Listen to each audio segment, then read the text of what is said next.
Según un informe producido en Francia en el año 2002, luego de los acontecimientos del 11 de septiembre de 2001 y con todo lo que esto trajo a colación, el 43% de la población francesa se declaraba como neoestoica. Con esto querían definir cuáles eran sus valores, cuál era su ideal de vida y de sabiduría. Este dato nos viene a decir a nosotros cuál ha sido la relevancia histórica del movimiento filosófico denominado como estoico a lo largo de los siglos en Occidente. La escuela estoica sin duda ha sido, junto con otras escuelas del periodo helenístico, pero con una ventaja también sobre ellas, la más importante y la más notable a lo largo de la historia por los efectos que causó. Las huellas de esta escuela siguen estando presentes en nuestra cultura. De hecho, incluso junto con las demás escuelas del periodo helenístico, han pasado a formar parte de nuestro vocabulario cotidiano.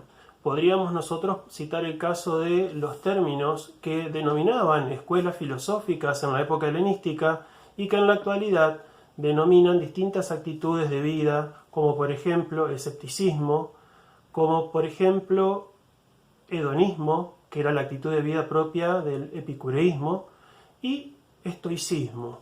En el caso del escepticismo, nosotros nos encontramos con que esta escuela ya tenía como denominación una propia actitud de vida. En el caso del epicureísmo, no ha pasado este término a la posteridad para denominar una actitud de vida, sino sobre todo el término hedonismo, que era la actitud de vida propia de los epicureístas.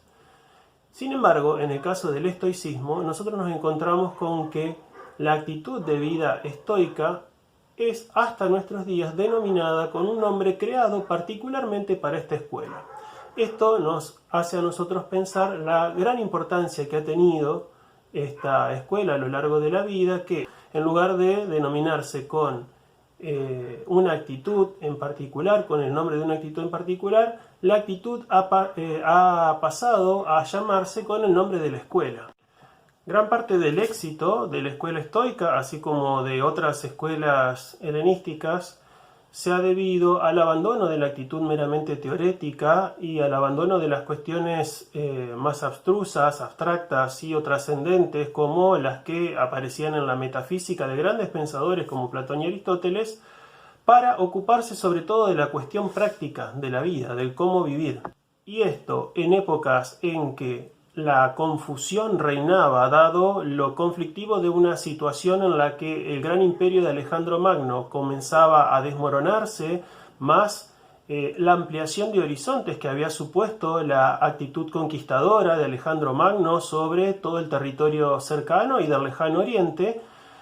Era una necesidad de vida que venía a satisfacerse por estas nuevas escuelas de pensamiento que no se preocupaban tanto de cuestiones metafísicas como sí de resolver cómo vivir en estos momentos tan difíciles. El fundador de la escuela estoica fue un tal Zenón de Sitio, nacido en el año 333 en Sitio, Chipre, que fue un reconocido y próspero comerciante. A finales del siglo IV a.C. se trasladaba navegando con sus mercancías y con todos sus bienes cuando naufragó en el Pirio, perdiendo de esta manera todo lo que poseía. Se dirigió hacia Atenas y transitando un día por las calles de la ciudad se encontró con un librero. El librero tenía en su posesión un ejemplar de los recuerdos de Jenofonte. Al leer los recuerdos, o como los denominamos hoy nosotros, los recuerdos de Sócrates de Jenofonte, Zenón se sintió tan atraído por la lectura que le preguntó al librero dónde podía conocer o dónde podía encontrar un hombre como el que aparecía en ese libro. El librero, que justo veía que pasaba por la calle Crates, el famoso cínico, sucesor de Diógenes, le indicó: siga a ese hombre. Y aquí tenemos el inicio de la vida filosófica de Zenón de Sitio. Recordemos que Zenón de Sitio fue o tal vez el más ilustre discípulo de Crates, el cínico, aunque luego Zenón rechazara tajantemente la forma de vida tan descarada de los cínicos. Así es como este comienzo de la vida de Zenón de Sitio, que se da accidentalmente, causado por un naufragio, luego va a ser muy importante a la hora de definir el estilo de vida estoico. No por nada este pensador va a decir felizmente navegué cuando sufrí el naufragio. Y esto tiene que ver con esta actitud propia de los estoicos de reconocer al logos obrando en los hechos de la naturaleza y de la vida cotidiana a los cuales debemos nosotros adherir con nuestra razón y con nuestra voluntad. Zenón no fue solamente discípulo de Crates, sino que también fue discípulo de Genócrates, el que fue tercer director de la Academia de Platón. De él también obtuvo esta triple división de la filosofía en lógica, física y ética, sin aceptar ningún otro tipo de ampliación de la temática filosófica.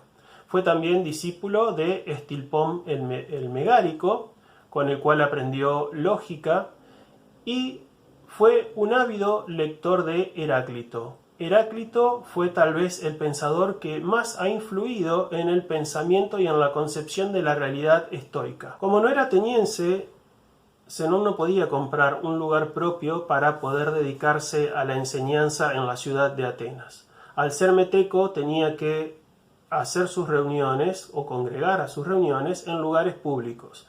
El lugar elegido por Zenón fue el Pórtico Pintado. Se llamaba así por las pinturas de Polignoto que había en el lugar. Pórtico en griego se dice stoa, y de ahí viene la denominación de esta escuela como los estoicos, los del pórtico.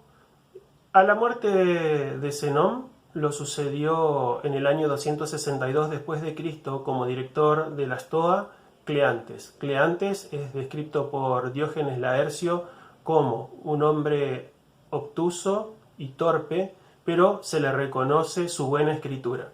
Y es a Cleantes a quien le debemos el himno a Zeus, uno de tal vez los textos más completos que conservamos desde la Stoa antigua.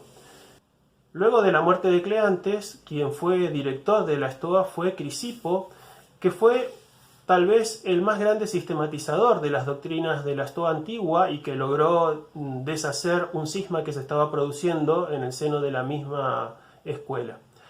Se le atribuyen alrededor de 705 textos, de los cuales no conservamos más que algunos fragmentos, como todo lo que se escribió durante la Stoa antigua. La historia de la Stoa se divide en tres, ¿sí? Tenemos la Stoa antigua con Zenón, Cleantes y Crisipo, sus más grandes autores y podríamos decir así los padres del estoicismo. Este periodo abarca el siglo III hasta el siglo II. La Stoa Media, entre el siglo II y I a.C., que es un periodo marcado por la inmixción de elementos eclécticos, y luego tenemos la Stoa Nueva o la Stoa más tardía, que es la Stoa romana, entre el siglo I y II después de Cristo, el siglo I antes de Cristo y siglo II después de Cristo, con autores como Cicerón o Séneca, de los cuales sí conservamos sus escritos. Como ya lo decíamos al principio, y dado este discipulado de Genócrates y también la relación con la escuela epicurea, que ya había adoptado esta forma de distribuir los saberes filosóficos, también en la Stoa se divide a la filosofía en tres: lógica, física y ética. Usaban distintas imágenes para poder metafóricamente atribuirle un sentido a cada una de estas disciplinas filosóficas. La imagen del huevo, la imagen del animal o la imagen del huerto. En cuanto a la imagen del huevo, se describía la lógica como la cáscara, similar a la cáscara del huevo que sirve para protegerlo, a la física como la clara, que es aquella que contiene y estructura, a la yema, que es el centro, el corazón de la filosofía, que vendría siendo la ética. La imagen del animal, tenemos a los huesos, que serían la lógica, como aquello que en cierta forma está sosteniendo, dándole rigidez a todo el cuerpo, los músculos que lo estructuran, y el alma del animal vendría siendo la ética. Tal vez la imagen más expresiva es la imagen del huerto. ¿Por qué? Porque con la imagen del huerto nosotros nos encontramos con una barrera o un cerco del huerto que vendría siendo aquello que sirve para defender a todo lo que está dentro. Y este lugar sería el lugar de la lógica. Esta sería la imagen de la lógica, que es aquella que sirve para defenderse del error. Luego tenemos la tierra y los árboles, que es la estructura propia interna del huerto, que está en relación metafórica o analógica con lo que en la filosofía vendría siendo la física, que nos dice cómo es la estructura de la realidad.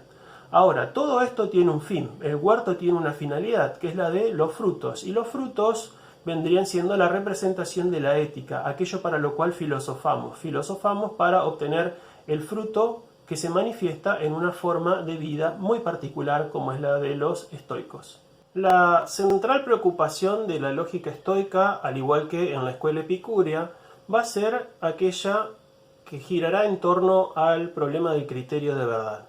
El criterio de verdad en la escuela estoica, dado que, como nosotros hemos visto anteriormente, Zenón de Sitio fue discípulo de Crates y este ha tenido su influencia en esta nueva escuela, no va a ser otra que la de la sensación, tal como lo era también en la escuela cínica. Esta sensación no es otra cosa que las impresiones que producen los objetos en los órganos de nuestros sentidos. A su vez, estas impresiones se transmiten al alma, a donde, luego de un proceso de asentimiento, estas impresiones se transforman en representaciones catalépticas o aprehensiones. ¿Qué significa esto del asentimiento que se debe prestar a las impresiones producidas por las sensaciones? No es otra cosa que una toma de posición frente a esas impresiones mismas. Ahora, esto quiere decir que entonces nosotros tendríamos la libertad de asentir ante lo que creemos que es real o no, que sería un acto de nuestra libertad determinar lo que es real y lo que no. No, no significa eso. Lo que significa este asentimiento es el hecho de que las impresiones se producen a través de sensaciones que son tan fuertes, tan claras, ¿sí?, tan válidas por sí mismas, que no nos dejan otra alternativa más que asentir. Nos vemos forzados a asentir a que nuestras sensaciones provienen de objetos reales. Ahora, ¿qué pasa cuando estas sensaciones son claras pero no provienen de objetos reales? Bien, este asentimiento lo que expresa es la falta de obstáculos subjetivos. Por ejemplo, yo podría tener una visión de un fantasma. Ahora, yo tengo la firme convicción y el conocimiento de que los fantasmas no existen, o de que los fantasmas no se pueden, si existieran, no se podrían ver o no se podrían percibir por ningún tipo de sentido. Bien, eso sería un obstáculo subjetivo que impediría mi asentimiento ante una visión de ese tipo que no provendría de ningún objeto real en absoluto. Estas sensaciones, que luego de ser transmitidas y asentidas en el alma forman las representaciones catalépticas, son guardadas en la memoria. El recuerdo de muchas representaciones iguales va a formar la experiencia. Y hasta aquí llegamos nosotros con este capítulo de la lógica, que está marcado por un tremendo sensismo. Pero, conviviendo con este sensismo un tanto extremo de los estoicos, existe también un racionalismo, que por un lado admite la formación de ideas innatas, en tanto y en cuanto nosotros nos vemos naturalmente constreñidos a formar en nosotros ciertas ideas generales y universales, ¿sí? Y con esto tendríamos nosotros un frente un tanto más racionalista dentro de esta misma escuela tan marcadamente sensista. Estos conceptos universales que naturalmente se forman en nosotros, a los cuales tendemos naturalmente a formar, no van a tener ninguna característica propia de lo que tenían las ideas en el pensamiento platónico, sino que al contrario van a representar una especie de ser empobrecido o de carencia de ser. Son solamente en el pensamiento, no tienen existencia. ¿sí? No tienen nada que ver con las ideas platónicas. A su vez, este racionalismo podríamos decir que también está marcando una cuestión muy importante, como es la de la del conocimiento de la realidad, porque el conocimiento de la realidad debe darse pura y exclusivamente por la razón. ¿Por qué pura y exclusivamente por la razón? Porque la realidad en sí misma es razón. La realidad es intrínsecamente racional. Ya esto vamos a aclararlo cuando veamos la física. Pero si la realidad es racional, la única forma de conocerla es por la razón. Para poder, en cierta forma, establecer un poco el vínculo entre sensismo y esta facultad racional, que es la que nos enseña a nosotros a conocer la realidad, tenemos el desarrollo dentro de esta escuela de una lógica que, a diferencia de la lógica formal de Aristóteles, va a ser una lógica de enunciados. La lógica aristotélica era más una lógica de términos generales, ¿sí? Los elementos fundamentales de esa lógica eran los términos generales que podían hacer de sujeto o de predicado dentro de un enunciado. Aquí tenemos a los estoicos desarrollando una lógica de enunciados, y el mayor aporte de sus estudios se ha visto en el estudio de los enunciados hipotéticos o disyuntivos.